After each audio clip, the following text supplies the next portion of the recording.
เป็นอะไรคือนอนตุ่มผาอยู่วันฮะไปเห็นงานชาวนี้บ่ไหวแล้วมากไปเห็นงานโดยเห็นงานอยู่ใช่เห็นงานมันเกิดเป็นทองเห็นงานน้ำน้องถ้วยโดยทางออกนี่บ่โดยงานยังอ่ะก็งานก็โดยบ่สบายบ่เมื่อยเจ็บเบิดเจ็บแมวโดยเจ็บหน้าแขนโมเมนต์ปวดกระโต้ไปไถหน้าเมื่อนั้นมาจักแต่มานานเลยเขาจะลุกมาได้มันโลมบ่ไปไถหน้านะมันโลมบ่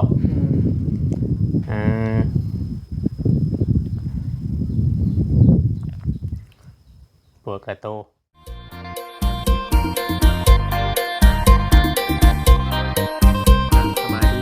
สบายดีพี่น้องพ่อแม่พี่น้องเบิ้งสู่พ้นพี่น้องเนาะปัจจุบันสุบอนว่าจะเป็นพี่น้องทางฝั่งลาวเนาะกับสวัสดีพี่น้องทางฝั่งไทยทีนึงพบกับช่อง YouTube ของว่าเป็นชายใจกันร้อยเพียงเนาะอีกคือเก่าคือเดิมพี่น้องV2เนาะเพียงเนาะเงียบเงาบรรยากาศพี่น้องโอ้พี่น้องแหละที่บ่เวียงเคยว่าถ้าว่าเมย์ไปทางใดนี่ลูกเต้าก็สิดูเนี่ยเรือนน้องลาก็เริ่มมานั่นแล้วพี่น้องเนาะเริ่มเงียบเลยชวนลายสิบ่ค่อยมีผู้อยู่ทางนี้นะพี่น้องนี่คือว่าเพื่อนน้องทองเนาะเพียงเนาะตูประตางยังบ่มีอัดพี่น้องเนาะยังเป็นจงโป่งจางปางอยู่พี่น้องเลยแต่ว่ามารีวิวให้พ่อแม่พี่น้อง FC ได้เบิ่งได้ชมนำกันผิดพลาดการใดก็ให้พ่อแม่พี่น้องพิจารณาเนาะเพียงเนาะแต่พี่น้องเลยจังใดก็ขอโทษหลายๆพี่น้องที่ว่าเว้าบ่นวลหูผู้ใดบางเทื่อบางทีเว้าอันนั้นก็อยากติดอ่างเนี่ยทางบ่เวียงเองก็ได้เดี๋ยวสิเข้าไปทางเรือนน้องจอยก่อนพี่น้องเนาะเพราะว่าเพิ่นอยู่เรือนผู้เดียวพี่น้องเนาะคือว่านอนตุ่มผาอยู่เป็นยังไงสบายบ่คือว่านี่ไร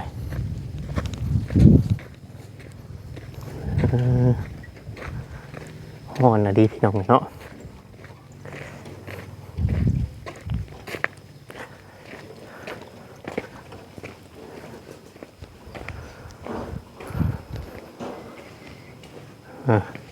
มาดีเรื่องจ้อย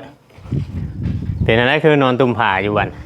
ฮะไปเห็นงานชาวนี้บ่ไหวแล้วมากไปเห็นงานโดยเห็นงานอยู่ใช่เห็นงานมันเกิดเป็นทองเห็นงานน้ำน้องถ้วยโดยทางออกนี่บ่โดยงานยังอ่ะก็งานก็โดยบ่สบายบ่เมื่อยเจ็บเบิดเจ็บแมวโดยเจ็บหน้าแขนโมเมนต์ปวดกระโต้ไปไถหน้าเมื่อนั้นมาจักแต่มานานเลยเขาจะลุกมาได้มันโลมบ่ไปไถหน้านะมันโลมบ่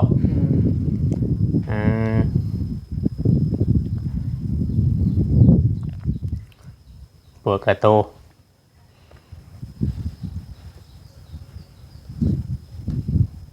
เดี๋ยวนอนผ่อนนะแต่เช้าพูดว่าไปสิไปเฮ็ดน้ำเขาบ่ไปแล้วฮะไปฮอดบอลเฮ็ดงานได้โดยไปฮอดบอลเฮ็ดงานแล้วเฮ็ดกาบ่เฮ็ดบ่ได้แล้วมาไผมาส่งน้องชายลาน้องชายลามาส่งน้องหล่าก็ไปเฮ็ดนำกันบ่น้องชายลาตะมีดว่าสิไปเฮ็ดแล้วเอาป้าไปห้องหมอบัดนี้ไปห้องหมอยังบ่เช้าบ่ปะโพดเจ็บทางได้เงินฮะแล้วเราเจ็บเลยเจ็บแล้วไปตรวจเบิ่งเลยตัวอ้ายมาก็บ่ได้แวะเลยเดินมาพี่เลยเดินเข้ามาทางนี้สิเป็นน้ำมันเฮาไถรถไถยังในเฮามืออันย่อมายังในมันอาจสิปวดกระโตมันยังใหม่เฮายังบ่ชินมันยังใหม่ยังเฮายังบ่ชินเนี่ยมันเฮ็ดให้เฮาปวดกระโตนะบัดเฮาดึงพุ่นแหละกินข้าวกินน้ำได้จ้ะกินแล้วได้ยังกินมันกินหมูยังบ่เบิดอยู่หนึ่งข้าวยังคือเก่าหั่นน่ะมื่อนี้ใบหนึ่งว่าจะไปงานอะไรกินเยอะน้องวีมาตะแรงก็เลยจังหนึ่งเกี่ยวกับจะไปเฮ็ดงานเนาะกินอยู่นอกพุ่นเลยดีทางอันในคอมเมนต์อันนั้นเลยบัดนี้เนาะบ่ได้ไปเลยวันเท่าไรเพิ่นจ้างได้ยินทางเขาจ้างเป็นเม็ดเขาจ้างเป็นเม็ดโดยเม็ดเฮาเฮ็ดแบบไรจ้างเป็นเม็ดบ่ฮู้เลยไปสิไปชมพูนะเขาซื่อ อ๋อจากคนน่ะไปเฮ็ดนำสี่คนอยู่หั่นไปมวนน่ะเฮ็ดฮะมวนน้องถ้วยนี่ช่วยท้องบ่ชงแล้วก็อาบแปะพอไข่บ่ส่งไปโตนจางห้านไปพุ่นเด้อบัดโดยเออห้านไหนน้องวีเผาผู้เดียวเนาะโดยมจ้างเป็นเม็ดผู้ใดก็ไว้ก็ได้หลายก่อนน้ำกันนั่นแหละรวมกันบ่โดยโอ้เฮ็ดรวมกันโดยอืมดีแล้วจะมีงานเฮ็ดมีเวียกเฮ็ดพี่น้องไงเนาะไปฮอดบอนเฮ็ดงานท่านได้ชมปูนใช่บ่โดยแต่เช้าบ่ได้เป็นบ่ว่าจังคิดว่าจะไปบ่ได้เป็นไปได้จังเป็นโดยพักผ่อนก่อนให้มันนั่งก่อนอาจจะเกี่ยวกับมันเจ้าไปไถนามื้อนั้นได้ยังบ่ดึงมันยังบ่ดึงมันยังบ่นั่นอันแรกข่อยจังอยากให้พากันไปไถพุดไว้มันจังบัดมันโลมเนี่ยไถยากได้เมื่อยใช่ไหมบัดไถนามันโลมคันมันมีขี้ตมนี่มันแห้งนะเฮาไปไถไว้เฮาไถไว้บัดเวลามันนั่นแหละมันคือคำมันโลมนะเฮาจะได้ขาดเนาซื้อโดยเพราะว่าหน้าไม้พี่น้องเอ้ยเนาะหน้าไม้นี่มันนักนะเฮาไถนะมันสิจมลงดึก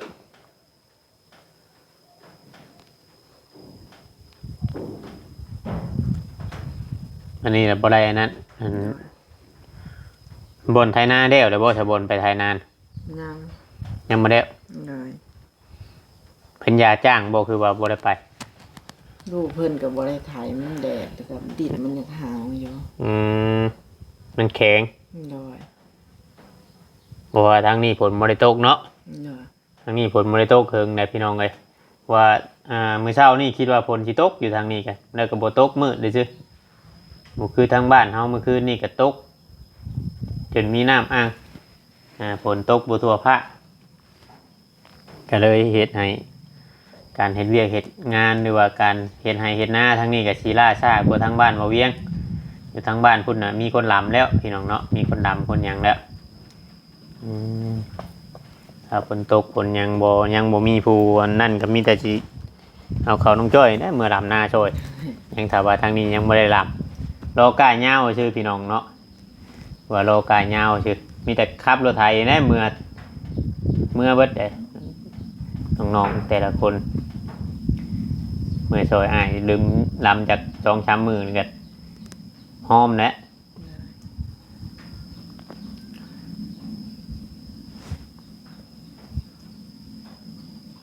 ในบ้านทางมานี่เห็นเพิ่นดำแล้วบ้านหงบ่บางภาคครัวเด็กนี่บ้านหงบ่ไม่ใช่ทางมานี่บางภาคครัวนี่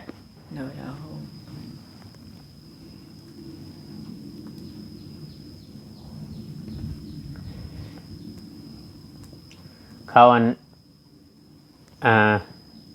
ประพรเขาลุงแก้วเพิ่นยังบ่ได้อันนั้นบ่ยังอันที่เรื่องที่เอากินหมูกินมีเขาพีเขายังคือเพิ่นยังบ่ได้เฮ็ดบ่เพิ่นอาจสิยังบ่มีเวลาเนาะเพราะว่าเฮาได้เอาเงินเอายังให้เพิ่นเรียบร้อยแล้วนะพี่น้องเพิ่นเล่าสู่ฟังอยู่บ่เพิ่นบ่ได้เล่าบ่แต่ว่าเพิ่นบ่ได้เว้าในใด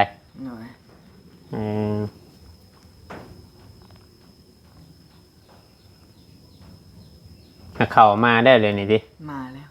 น้องด่าแล้วมาเอายังจะกินมาเลยชื่อมาชื่อมาแล้วแต่ปะพรไปหาหมอมาแล้วไปหาอยู่ใจจักบ้านเดือยนะติยังมาไวเนาะ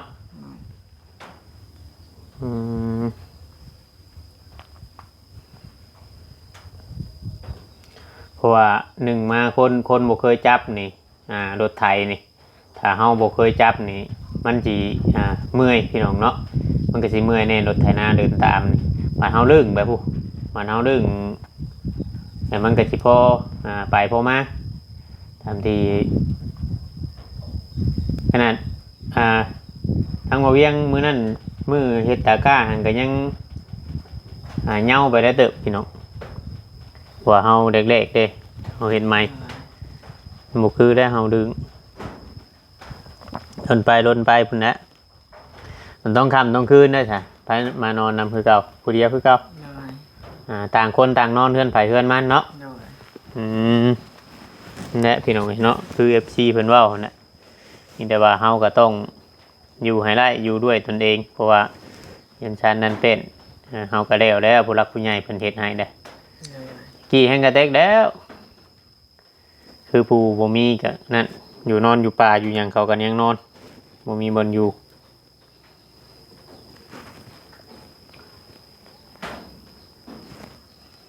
ทางเขาเว้ากันบ่หยังเมื่ออยู่บ้านเมียแล้วบัดนี้โดยเพราะบ่ได้เห็นบุญมาหลายมื้อเลยเนาะเมื่ออยู่ลำนาแล้วเพิ่นได้เพิ่นจังสิมาติ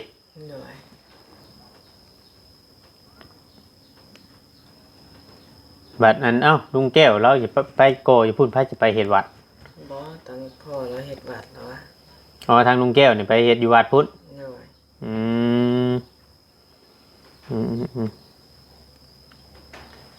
ทางลุงแก้วน่ะไปเฮ็ดวัดแต่ว่าเราติดต่องานให้ทางน้องๆเฮ็ดอยู่หั่นน่ะซื่ออ๋อบอกง่ายๆว่าเราหาถามงานให้แต่ว่าเราก็อาจสิเดินไปเบิ่งไปมาๆนะพี่น้องเนาะเพราะว่าจังไดมันก็เวียกงานมันก็อาจจะบ่อยากมีแน่แถวนี้ก็มีงานก็คือว่าแหละค่าเหือค่าแรงก็มันเป็นหยังเพิ่นเฮ็ดหยังอยู่หั่นน่ะน้องจ้ะเพิ่นเฮ็ดหยังอยู่หั่นเฮ็ดโรงงานน้ำเฮ็ดโรงงานน่ะโดย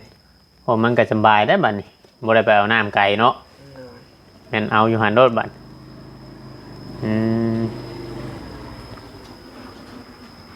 เป็นเห็นโรงงานน้ำก็สบายอีกแบบนึงปกติสิไปเอาน้ำนี่ไปเอาอยู่บ้านนะโพโดยมันเกิดกันในห้างในบ้านนี่ฮะมันเกิดกับห้างในบ้านนี่แต่เขาซื้อมาขายต่อห้างในบ้านเนี่ยเพิ่นขายตุกเนี่ยแหละ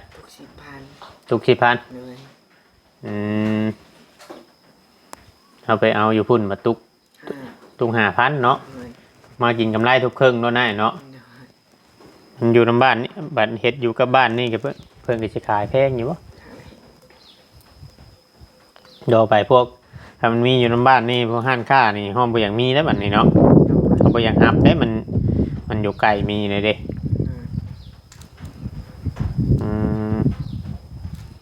ก็ถือว่านั่นอีกบ้านนี่พี่น้องก็จะสะดวกสบายไปอีกแบบนึง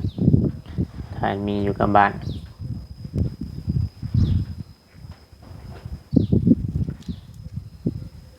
ว่าน้องเทนี่มาอยู่น่าจะมาแล้วฮะอยากเห็นไผ่แล้วเมื่อวานนี้เห็นไผ่มื้อนี้บ่ไปได้ยินเขาจมอยู่บ่โดยอ้าวเมื่อวานนี่คือว่ามาอยู่ไปทำกันกับน้องถ้วยอยู่บ่ได้ไปมื้อนี้เอาแล้วโดนงานเด้โดนงานน่ะไปอยู่เพื่อนไผฉบันเพื่อนเพิ่นเองนั่นกลับออกมาจะหันน่ะกลับมาอยู่เพื่อนเจ้าของแล้ว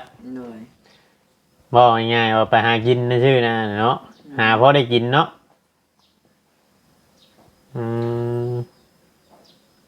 ชูบ่ได้เพราะปกติเรามาเฮ็ดงานนำมันลุงแก้วก็แบบบ่ได้เฮ็ดติดต่อกันนะเดี๋ยวก็หยุดเดี๋ยวก็เฮ็ดเดี๋ยวก็หยุดเดี๋ยวก็เฮ็ดอยู่เนาะแต่ก่อนก็แต่ว่าสิเฮ็ดแบบจริงๆจังๆแบบจนเท่างานสำเร็จนี่บ่เคยมีจักเทื่อพี่น้องเนาะแบบจนเท่าแบบว่างานเดี๋ยวเรียบร้อยนี่แต่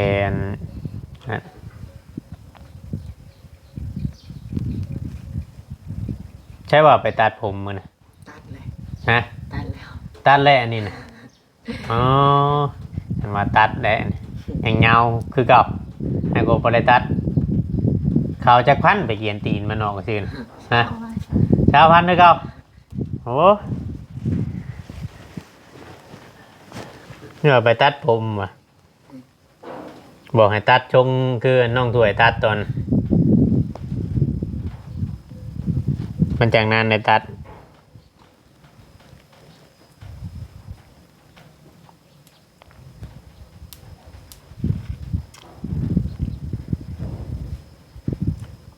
จะพากันไปใช้บัตร มาตัดผมมาตัดง่ายแล้วคำคนน้ำหานนั่นได้ทำ3 คิ้วในพุ่นแน่รอบคำพุ่นแน่ 3 คิ้วในรอบคำ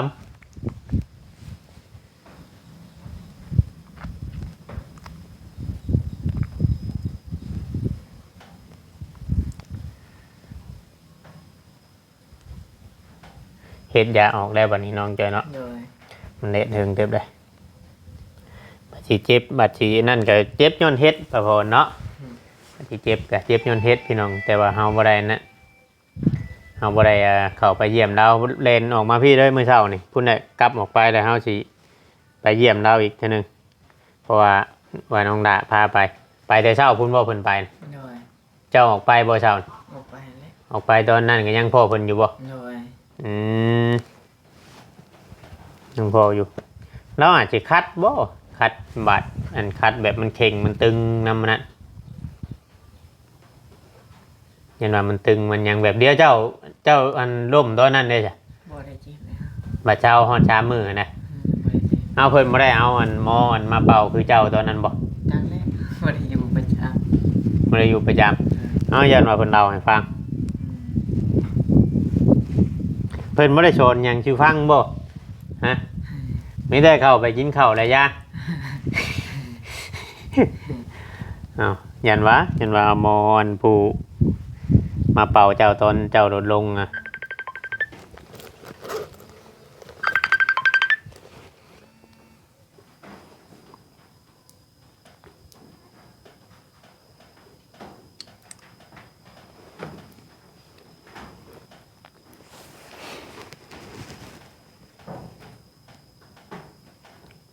เมื่อเช้านี่ไปเบิ่งผู้ช่วยนั่นมาเพิ่นหากระแล้วเช้านี่บ่ขี้ดินเพิ่นโดยหากระเฮ็ดแล้วเช้านี่เนาะโดยเพราะว่าเข้ามาบัดนี้ก็แล้วพี่น้องเนาะอาจสิเข้ามาถ่ายให้พ่อแม่พี่น้อง FC ได้เบิ่งได้ชมนํกันแบบเด็กๆน้อยๆบัดนี้เพราะว่าทางเวียกเพิ่นก็แล้วหรือว่าถ้าว่ามีหยังเพิ่มเติมทางเฮือนเพิ่นก็เฮาก็อาจจะอัปเดตให้ FC เบิ่งว่า FC หลายๆคนเพิ่นก็รอถ้าเบิ่งถ้าชมเนาะคลิปแต่ละมื้อผัดไปว่ามีการเปลี่ยนแปลงหยังแน่นะบ่ได้อันนั้นพี่น้องเนาะเพื่อนน้องลาวเราไปใช้คืออันล็อกกุญแจไว้ไปไถนาบ่มันเป็นนาบ่จ๊ะเพราะว่าตอนไหนกายมันว่าจะเข้าไปหรือเพิ่นล็อกกุญแจ FC หลายๆคนเพิ่นก็ยังให้ถ่าย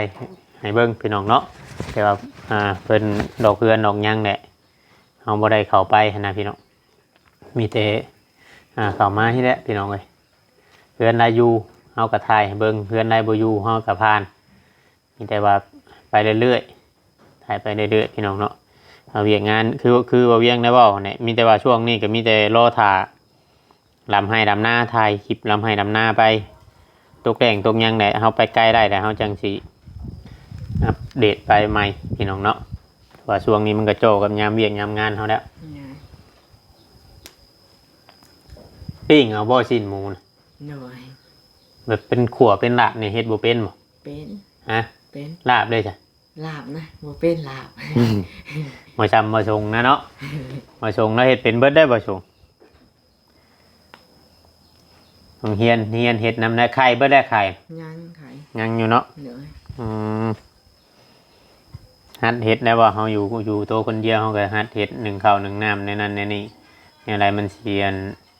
อยู่รอดว่าง่ายๆซะอะไรเฮาสิอยู่รอดพอคิดว่านะใครก็เฮาไปอยู่ป่าอยู่หยังคือท่านหมอจังซี่แล้วเราอยู่ป่าผู้เดียวเราน้ำก็จนเท่ามีผู้ออกไปนั่นจักไดจักปบเลยบ่น้องๆเพิ่นเนี่ยนี่คนไปอยู่นำเพิ่นใหม่เจ้าฮู้จักอยู่บ่คนไปอยู่นำเราใหม่ฮะบ่ฮู้ยันว่าอยู่บ้านนี่ยันว่าฮู้จักคนเจ้าได้เบิ่งคลิปบ่เบิ่งแต่บ่ฮู้ฮะเบิ่งแต่บ่ฮู้เบิ่งอยู่ห่างบ่ฮู้คนอยู่บ้านเดียวบ้านบ่ได้ใหญ่ก็บ่ได้ฮู้จักเบิดกูคนบ่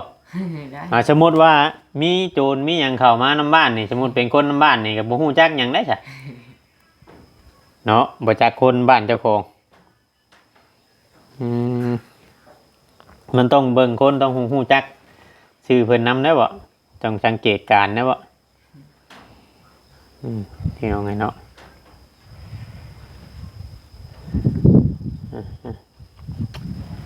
ประมาณนี้พี่น้องคลิปนี้ก็ถ้าว่าผิดพลาดการได้ก็ต้องกราบขอโทษขออภัยหลายๆคิดว่าเป็นหยังนะนอนตุ่มผากตูดอยู่คิดว่าเป็นไข้เดี๋ยวพักพรมามื้อใดกล้าว่าพร้อมได้บ่จังไปเฮ็ดเวียกเฮ็ดงานเฮาบ่พร้อมมันก็บ่ไปพรก่อนกล้าว่าเฮาสิเฮ็ดไรเฮาจังไปเฮ็ดเฮาเฮ็ดบ่ได้เฮาเมื่อยก็หยุดก่อนประมาณนี้แหละน้องจ้อยสบายดีพี่น้องนี่ประมาณนี้แหละพี่น้องถ้าว่าผิดพลาดการใดก็ต้องกราบขอโทษขออภัยหลายเดี๋ยวไปทางใดเห็นแต่หน้าเด็ดปัดปึ๊บไปทางอื่นนี่ปัดนั่นแหละพี่น้องเอาเมื่อวานนี่ฝนยังตกหำมาอยู่พี่ปัดฝนบ่ตกคลิปนี้ก็ลำลาไปก่อนอยู่ดีไม่แห้งเบิดสุขุทุกคนพี่น้องเอ้ยเนาะขอกล่าวคำว่าสบายดีเบิดสุขุทุกคนเด้อเนาะ